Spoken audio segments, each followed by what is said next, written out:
So this is my story with postpartum depression and anxiety. Hi, my name is Shelly. Welcome to my channel. I normally do cleaning videos, organization, decluttering type of style videos, some hauls here and there as well, just some fun mom content. Today I'm taking a little bit more serious turn. I want to talk about postpartum depression and anxiety. I think it's really important to soften the stigma. We deserve to be happy. We deserve good things in life. And as mothers, it can be really easy to just put yourself on the back burner. And let me tell you, your kids also need you. I think this video might be a little bit controversial because I am going to talk about antidepressants and all of that and ways that I cope with depression and anxiety. But please consult your doctors. Do what is best for you. I'm just going to share you my experience and things that have helped me, and I hope that it is able to help someone else or at least make them feel like they're not alone. So let's get into the video. If you have not already, please subscribe to my channel. I put out videos every Monday, Wednesday, and Friday. Don't forget to give it a big thumbs up as well if you know somebody or have yourself dealt with depression and anxiety or any mental illness. I want to support you. I want to be supported as well. But really, I'm here for you guys. So please let me know in the comments below things that have helped you so that we can have a community of support for one another. And first off, I want to say sorry. I have the dryer going in the background. This is like my best lighting right here, and the washer and dryer is close by. So I apologize for that. And today I went in for my checkup for being on my medication since the end of December. I think is what, yeah, I started the last week of December, and it is now April. The first month of taking an antidepressant is hard. It is hard. You are already so exhausted with life. You already feel like crap every day. And then you just add this medication that is going to kind of just throw your world for a whirlwind. But give it 3 weeks and then see how you feel. It takes, from what the doctors have told me, is it takes 3 weeks for it to work in your body the way that it is supposed to. It takes 3 weeks for your brain, because if there is a hormonal and the hormonal imbalance can cause a chemical imbalance with your endorphins. For me, I've dealt with depression and anxiety since I was 14, probably longer than that, but I first got on medication at 14 years old. Now, I don't know this because I'm not a fortune teller or psychic, but I don't think that I would have struggled for as long as I had I been on medication properly. I would forget all the time. I was a bratty teenager. It is what it is. I was an emotional mess of a brat. That's honestly what it is. I had very good reason for it. I went through a lot. We'll get into that another time. Not now. But had I not forgotten days, had I weaned off of it properly after a certain amount of time, had I been consistent with therapy, exercise, and eating well, I believe that I would have fixed my chemical imbalance. But instead, what I did is I would forget to take it very often, and I would feel really good after a while of taking it and be like, oh, I'm fixed, I don't need to take it anymore. And then I would abruptly stop. I wouldn't wean, nothing. I would just stop taking it. Then a few months would go by and I would get darker and darker and darker into this rut, right? I had finally figured out how to live a life without medication, which was meditation. And I live by meditation and writing and finding your spiritual being and your inner guide. I know that has saved my life. It has helped me live out dreams that I probably would not have been able to do had I not had those tools, such as living in Hawaii for a year and moving back and buying a home, having a baby. By the way, took 6.5 years to get pregnant. I can tell you that that worked for me really well. I was able to be off of medication for a few years, and I had been on and off medication since I was like 14 years old. So that's a big deal. That was a big, big goal for me. When I was in my 3rd trimester of pregnancy, which actually I believe it started even earlier than that, but it really hit me where I just was crying like almost every day, just so anxious, so sad.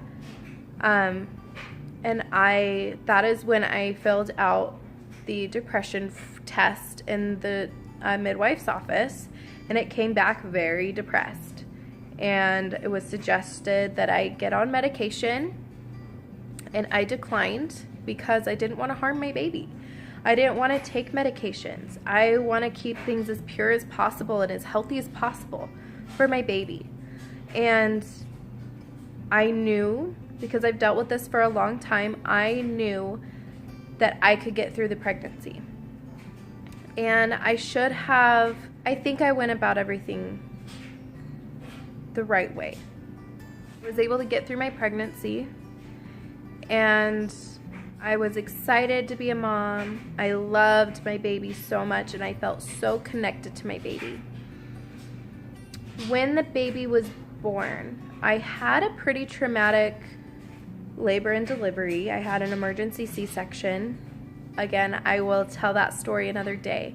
But it didn't go as I had planned. I had a really, really, really hard time coping with that. You spend 9 months daydreaming what it's gonna be like when you meet your baby for the first time, and you watch all these birth vlogs, and they're magical. And the moms look beautiful with their makeup on, and they're taking amazing pictures and videos of the baby on their chest and nursing for the first time, and the beautiful pictures of the baby after, and the family pictures, and yada yada yada. They just look amazing somehow. That wasn't the case for me. I was very disappointed in what my story is, and it's still really hard for me to cope with, but I have got there. I've gotten there. And because I had an emergency C-section, I was really in a lot of pain. Rightfully so. I was exhausted. I was going on like the 3rd day of no sleep, literally. It wasn't what I planned, and the hospital experience wasn't the best because I was so tired. I was so sleep deprived and exhausted from the labor experience, and that had I'm really cranky when I'm tired. I'm really cranky when I'm tired, so this didn't help anything. I was in a lot of pain. They gave me the baby after I was in the OR, and they got me sewn up and everything, and the baby cleaned off. They wheeled us out into the delivery room to wait until my room was ready. I just remember holding him like this, right? Because they just plop him in my arms. I'm still super numb. I can't move anything pretty much but my head and my arms. And all I wanted to do was like look at him and get a good look at him, but I couldn't really move him. So I swear I sat there for like an hour. My arm was like going dead in just one spot, and I had everyone else take him because I was just like, I need someone else to take him so that I could get a good look at him. I had baby blues for about 2 weeks. I love my son, and I never felt, a lot of women do. A lot of women don't feel anything, and I didn't at first. I was so exhausted and traumatized that I didn't, it was a lot for my brain to process. The first breastfeeding session was amazing. It was absolutely amazing. And then after that, it was kind of all a blur. And I remember every night around 5 or 6, for like the first 2 weeks, around 5 or 6, I would just start bawling my eyes out for no reason, really. I would just start bawling, and I remember getting so much anxiety after I would put him down about 9 o'clock and for bedtime. And I would just freak out because I'm like, I don't know what tonight's gonna bring. I'm not gonna be able to sleep and da-da-da-da-da. I was like so scared of how my night was gonna go. And this went on for 2 weeks, and I'm learning to breastfeed, and I have so many people coming to visit, so many people guilt tripping us that we had to schedule time for people to come over because my boobs were just always out. I didn't feel well. I had a fucking C-section. Nobody seemed to be able to understand any of that, and it made me angry. And I didn't feel that my partner was being as supportive and hands-on as I would have liked. He doesn't know. He isn't wired the way that we're wired. Our intuition is we know what to do when a baby cries. We know what they need, what cry they're crying. Your partner probably doesn't, and I would get mad that he wouldn't read my mind. And again, I had a C-section. I couldn't move very well.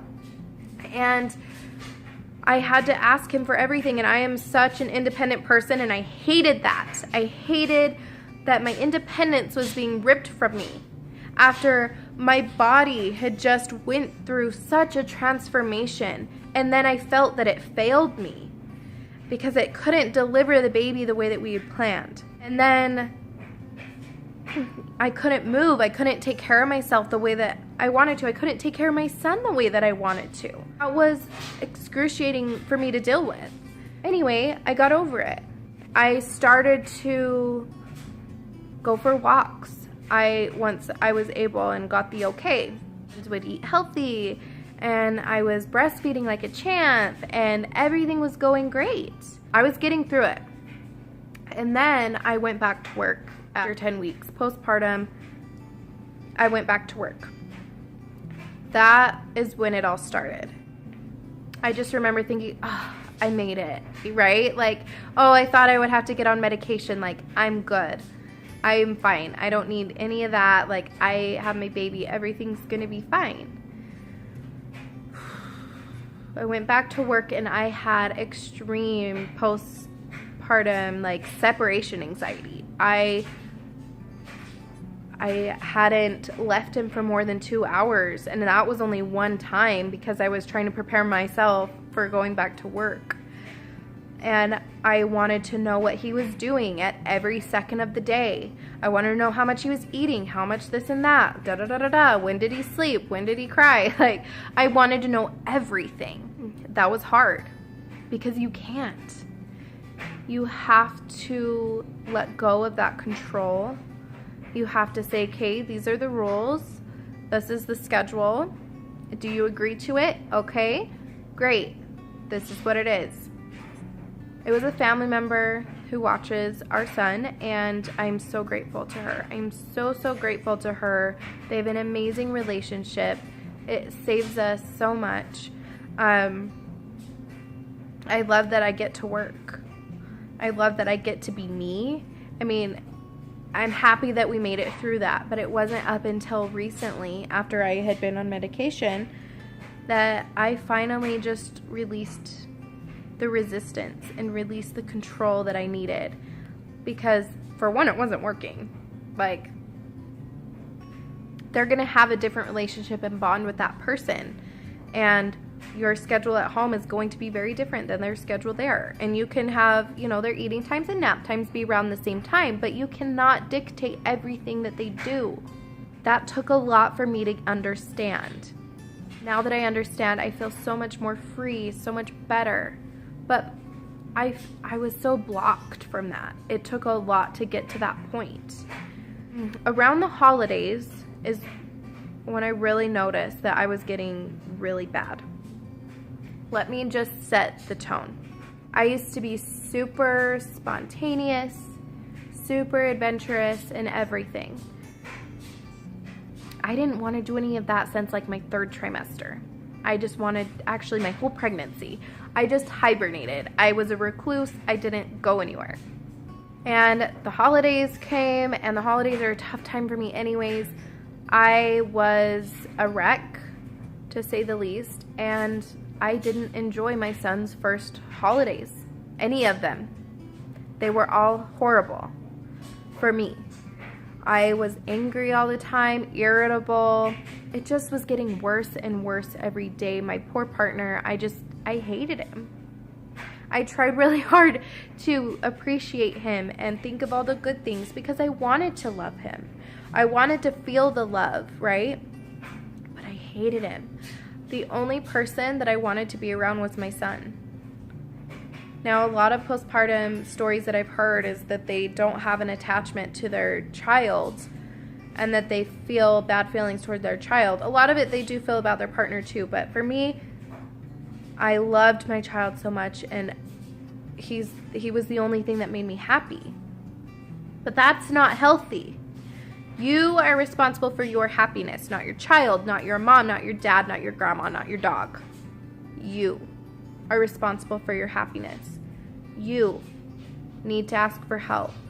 If you have thoughts of harming yourself, if you have thoughts that the world is better off without you, that your family is better off without you, that you want to run away, that you want to harm yourself, your son, your partner, anybody, you need to ask for help.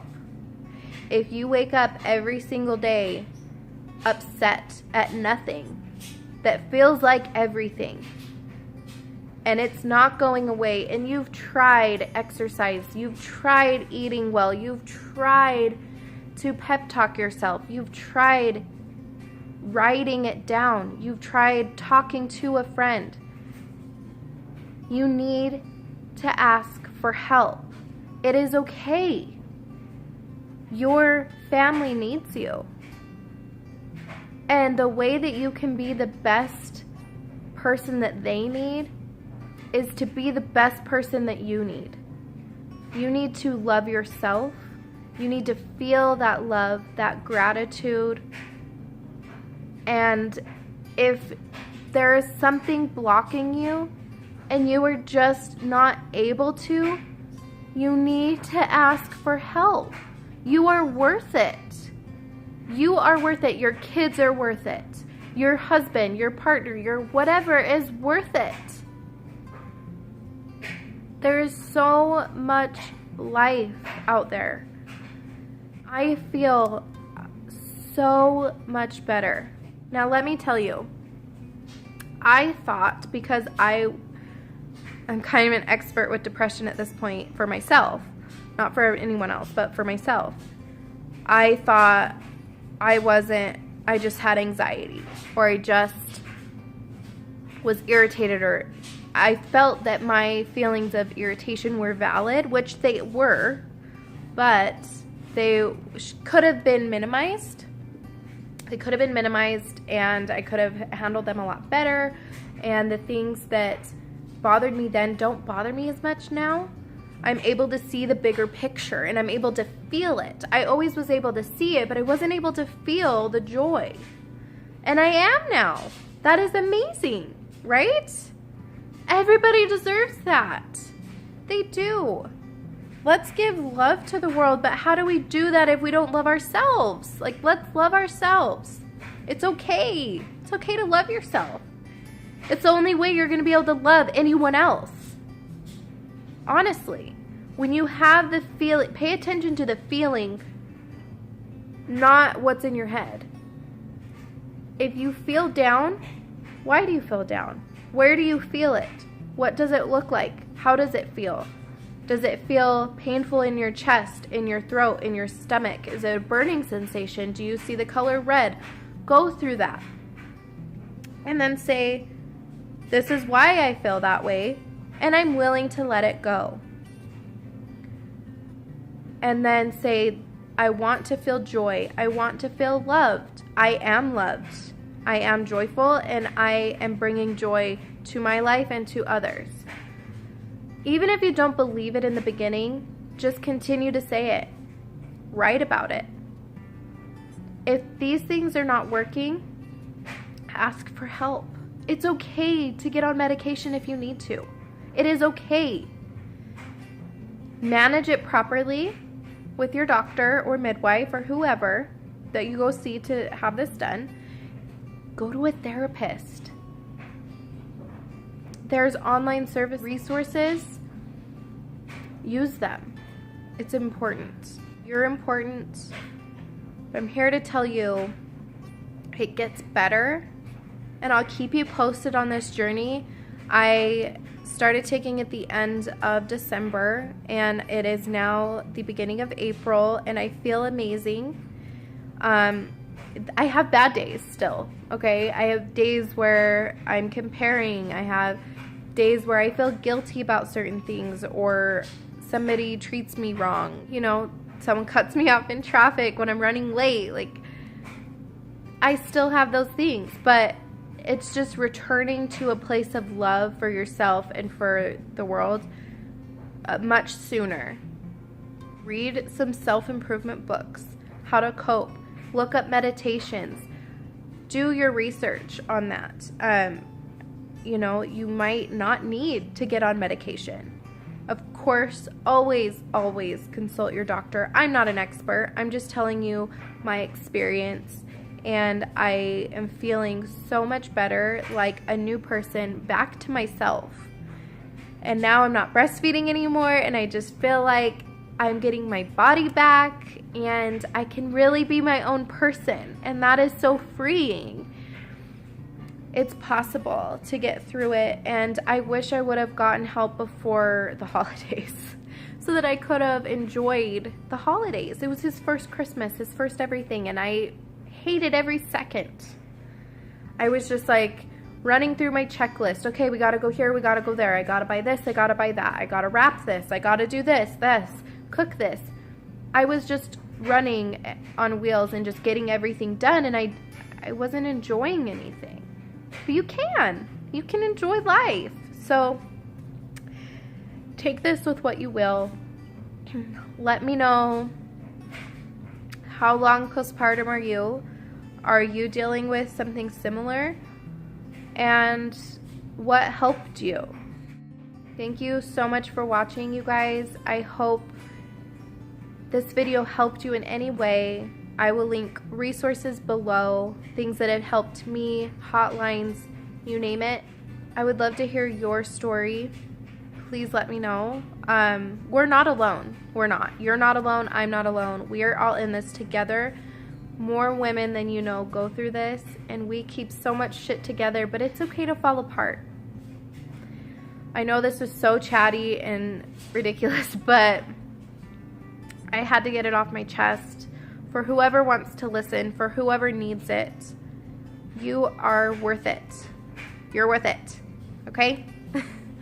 So please don't forget to subscribe and give this video a thumbs up. Don't forget to click the bell notifications, and I will see you in the next one. Bye, guys.